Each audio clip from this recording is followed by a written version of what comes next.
सर्वांना नमस्कार. Tanvi Arjun love स्टोरीचे 192 episode यापूर्वीच अपलोड केलेले आहेत. कृपया ते सगळे एपिसोड ऐकण्यासाठी आपल्या चॅनलला भेट द्यावी आणि या सगळ्या कथा तुम्हाला प्लेलिस्टमध्ये सुद्धा सलग ऐकायला मिळतील. अर्जुन त्याचे करडे डोळे विवेकवर रोखत म्हणाला, माझी बायको फक्त मी घेतलेले दागिनेच घालते. Got it? आणि तन्वी म्हणाली, मिस्टर बन्सल, नवऱ्यानं आणलेल्या कोणत्याही गोष्टीवर आधी त्याच्या बायकोचा हक्क असतो आणि तुमची बायको आहे मिसेस अस्मिता. मग विवेक बन्सलनं तन्वीसाठी आणलेला नाजूक डायमंड नेकलेस तिनं त्याला अस्मिताच्या गळ्यात घालायला सांगितला आणि त्यानं अर्जुनच्या भीतीनं आणि त्याला काही शंका येऊ नये म्हणून अस्मिताच्या गळ्यात तो हार घातला आणि अस्मिता खूप खुश झाली. आता तिला कितीतरी दिवसातून, किंबहुना महिना आणि वर्षातून खोटं खोटं का असेना पण त्याचं प्रेम मिळत होतं आणि त्याच्या बोटांच्या नाजूक स्पर्शानं ती खुलली होती. तिचा आनंद तिच्या चेहऱ्यावर स्पष्ट दिसत होता तन्वीला. तिचे इतका वेळ वेदनेने ग्रासलेले डोळे आता लाजून ओतप्रोत भरलेले दिसत होते आणि तिनं तन्वीकडे फार कृतज्ञतापूर्वक पाहिलं आणि तन्वीने डोळे मिटून तिला दिलासा दिला. आता विवेक थोडा मनातून धास्तावला होता, कारण त्याच्या मनातले छुपे इरादे अर्जुनला समजले की काय असं त्याला वाटत होतं. म्हणून अर्जुन असं वागत आहे असं त्याला वाटलं. पण हे खरं होतं. बायकोवर घारीसारखी नजर ठेवणारे आणि तिला मौल्यवान रत्नापेक्षा जास्त जपणारे अर्जुन सर जर तिच्यावर कोणी वाकडी नजर ठेवत आहे असं कळल्यावर हात बांधून तमाशा बघत बसतील का? अजिबात नाही. त्याला नुसती 5% भणक लागली होती तरी अर्जुन त्याच्या मागे हात धुवून लागला होता आणि वेळोवेळी विवेकला सावध करत होता. खरं तर हा अर्जुनचा स्वभाव नव्हता की अगोदर शत्रूला सावध करणं. तो एकतर त्याला खुलेआम चॅलेंज करतो किंवा त्याला काही काळाच्या आत संपवून टाकतो. पण अर्जुन सर यावेळी जरा वेगळे पत्ते फेकत होते, कारण गेम वेगळा होता ना आणि शत्रू गोड बोलणारा होता आणि त्यात विषय नाजूक होता. कसलाच आतताईपणा किंवा चूक करून चालणार नव्हती. जसा रोग असेल तशी त्याच्या उपचाराची पद्धत बदलत असते, तसंच इथं अर्जुनचं चाललं होतं. विवेक त्यांचा प्रोजेक्ट पार्टनर होता. हे प्रोजेक्ट खूप मोठं होतं, त्यात तन्वी सहभागी होती आणि हे प्रोजेक्ट असं तडकाफडकी सोडलं तर कोर्टात सुद्धा खेचलं असतं विवेकने त्यांना आणि बदनामी झाली असती कंपनीची. इतरांसारखा नेहमीच्या पद्धतीने त्याला धडा शिकवला असता तर कदाचित नुकसान झालं असतं. म्हणून अर्जुन सर यावेळी शत्रू बघून, शत्रूची चाल ओळखून त्यांची चाल बदलत होते आणि आज तर विवेकचा स्टडी करण्यासाठी खास त्याला घरी आणला होता, दाना टाकून. मग तन्वी म्हणाली, वा मिसेस बन्सल, तुम्ही खूप सुंदर दिसताय आता, हो ना अर्जुन? आणि अर्जुन हसून म्हणाला, जानेमन, मी दुसऱ्या कुणाकडे बघत नाही, तुला चांगलंच माहीत आहे की नाही. मग का विचारतेस? मी फक्त आणि फक्त माझ्या बायकोची तारीफ करतो आणि तिलाच बघतो. इतरांच्या बायका बघण्या इतका मी लूज कॅरेक्टर अजिबात नाही, हो ना मिस्टर बन्सल? असं अर्जुन बन्सलकडे बघत म्हणाला. तसा बन्सल पूर्ण हादरला आणि म्हणाला, या हो, तुम्ही आणि तुमचं स्ट्रिक्ट कॅरेक्टर सगळ्यांना माहीत आहे. आणि अर्जुन म्हणाला, मग तुम्ही कसे आहात मिस्टर बन्सल? आय मीन, आम्हाला तर तुमच्या कॅरेक्टरबद्दल काहीच माहीत नाही. तसा विवेक त पप करू लागला. अर्जुन गंभीर होऊन म्हणाला, रागाला जाऊ नका मिस्टर बन्सल, पण आता आपण प्रोजेक्ट पार्टनर आहोत आणि आपण फॅमिली फ्रेंड्ससुद्धा आहोत असं तुम्हीच तन्वीला म्हणाला होता, राईट? मग माझी बायको तुमच्यासोबत काम करणार आहे, मग मला तिच्या सेफ्टीसाठी तिच्यासोबत काम करणाऱ्यांना कॅरेक्टर सर्टिफिकेट मागावंच लागेल. कारण आता जमाना बदलला आहे. संकोचून गप्प बसून लोक काय म्हणतील याचा विचार करून चालत नाही आणि एक चूक खूप महागात पडू शकते. अख्खं आयुष्य उद्ध्वस्त करून टाकते, अख्खं कुटुंब उद्ध्वस्त करून टाकते. आज आपण हॉटेलमध्ये गेलो तरी डोळे झाकून मेनू ऑर्डर करत नाही किंवा वेटर जे देईल ते त्याच्यावर विश्वास ठेवून खात नाही. मग मी तुमच्यावर आणि तुमच्या टीमवर कसा डोळे मिटून विश्वास ठेवायचा तुम्हीच सांगा. आज स्त्री कोणतीही असो, तुमच्या घरातली किंवा माझ्या घरातली, ती सुरक्षित असली पाहिजे आणि ती आपणच सुरक्षित केली पाहिजे. मी बरोबर बोलते ना मिस्टर बन्सल? आणि विवेक गप्प बसला.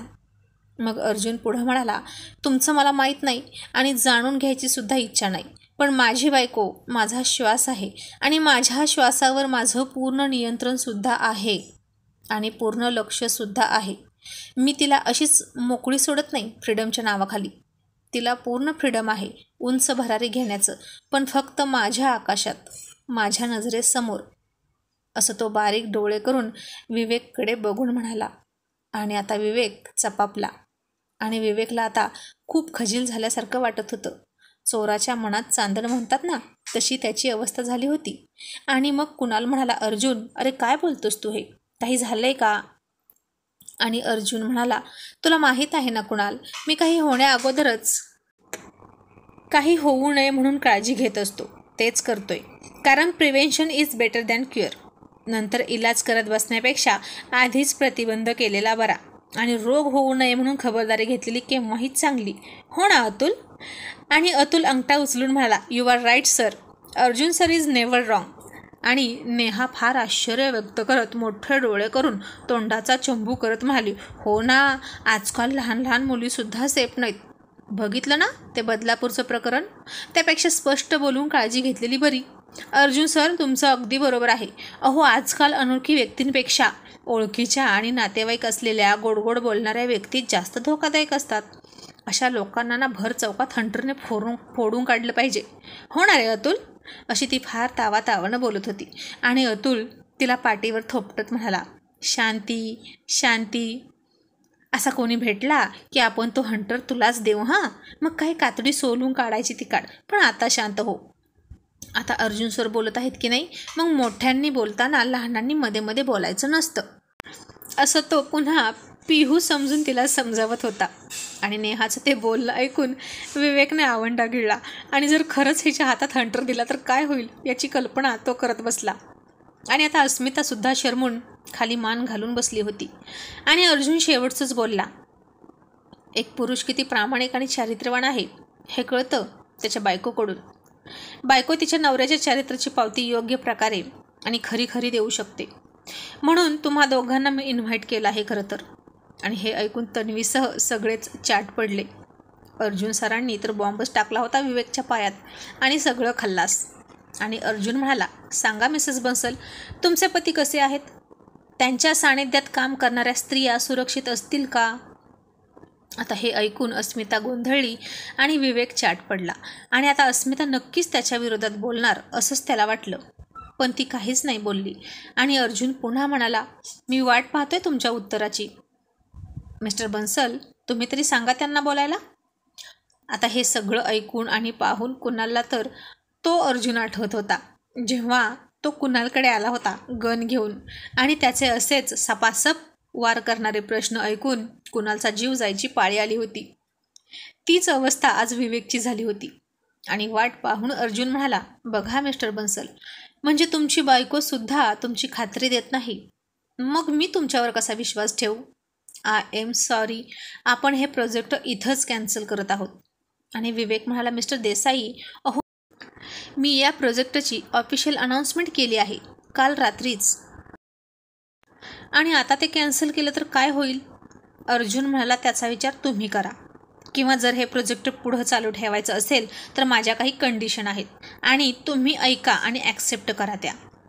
आणि तन्वी तिच्या हुशार नवऱ्याकडे फार अभिमानानं बघत होती. विवेकच्या हातात असलेली सगळी बाजी त्यानं त्याच्या हातात घेऊन किती वेगळ्या प्रकारे हा मुद्दा हँडल केला होता. न रागवता, न चिडता, न मारामारी करता, फक्त त्याच्या बोलण्यानं आणि धारदार नजरेनं त्यानं विवेकला गार केला होता. आणि अर्जुन म्हणाला, तुमची झुकलेली मान मला सगळं काही सांगत आहे मिस्टर बन्सल. आणि बघा, तुमच्यामुळे तुमच्या बायकोची मानसुद्धा झुकलेली आहे. स्वच्छ चारित्र्याची माणसंच जगात ताठ मानेनं वावरतात. जसं इथं आम्ही प्रत्येकजण आहोत. ताठ मानेनं तुमच्यासमोर उभा आहे ना आम्ही.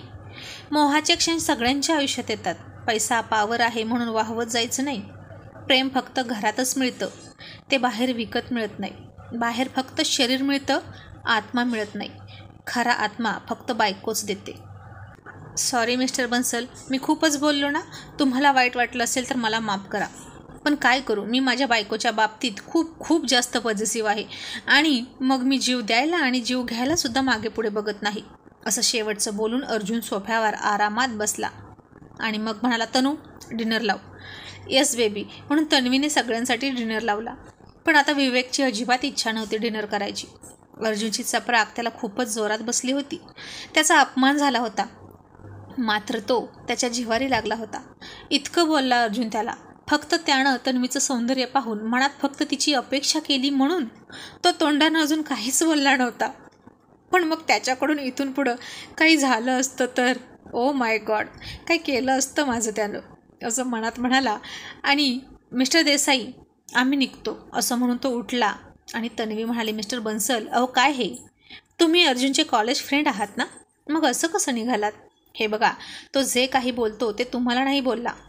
तो मुळातच खूप शंखेखोर आहे. त्याचं त्याच्या फॅमिलीवर खूप प्रेम आहे, जसं तुमचं तुमच्या फॅमिलीवर प्रेम आहे, हो ना? आणि याआधी काहीतरी घटना घडल्या आहेत म्हणून तो असा सावध राहतोय, दॅट्स इट. त्यात तुम्ही वाईट वाटून घ्यायची काहीच गरज नाही. तुमची पर्सनल लाईफ तुमची आहे, त्याच्याशी आम्हाला काहीही देणं घेणं नाही. आम्ही फक्त बिझनेस करणार आहोत आणि हे प्रोजेक्टसुद्धा मीच लीड करणार आहे. आणि आत्ता कुठं विवेकला थोडं बरं वाटलं आणि तो मनात म्हणाला, बरं झालं मिसेस तन्वीच हे प्रोजेक्ट लीड करतील, कारण त्या खूप समजून घेतात, नाहीतर मिस्टर देसाई, ओ नो. आणि मग तन्वी फार गोड आवाजात म्हणाली, मिसेस बन्सल प्लीज तुम्ही तरी बसा.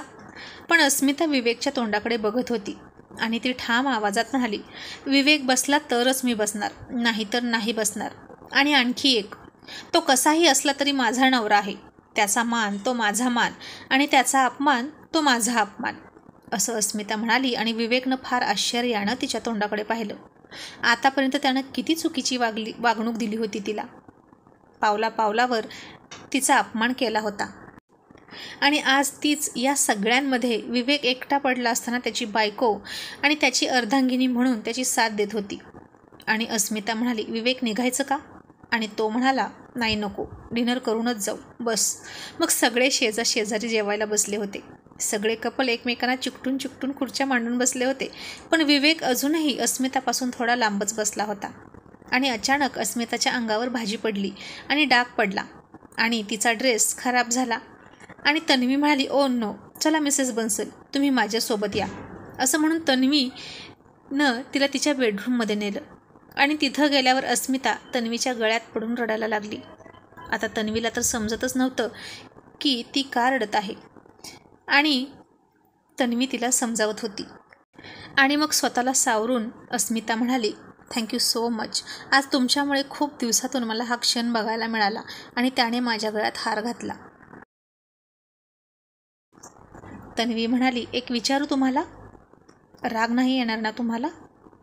अस्मिता म्हणाली, विचारा. मग तन्वी म्हणाली, तुमचं तर लव्ह मॅरेज आहे ना, तर ही मिस्टर बन्सल तुमच्यापासून दूर दूर का राहतात? मला तुमच्या डोळ्यात ती विरहाची वेदना दिसते, ती तडप दिसते. नक्की काय कारण आहे मला कळेल का? आणि मग अस्मिताने तिची कहाणी सांगायला सुरुवात केली आणि म्हणाली, मी एक मॉडेलिंग करणारी मुलगी होते. आणि हे ऐकून तन्वी खूप शॉक झाली. काय, तुम्ही आणि मॉडेलिंग करत होता? मग आता का अशा आहात? मिसेस बन्सल, एखादी मॉडेल किती कॉन्फिडंट असते, किती ॲटिट्यूड असतो तिच्यात. तिचं प्रत्येक पाऊल आणि प्रत्येक नजर किती कॉन्फिडंट असते.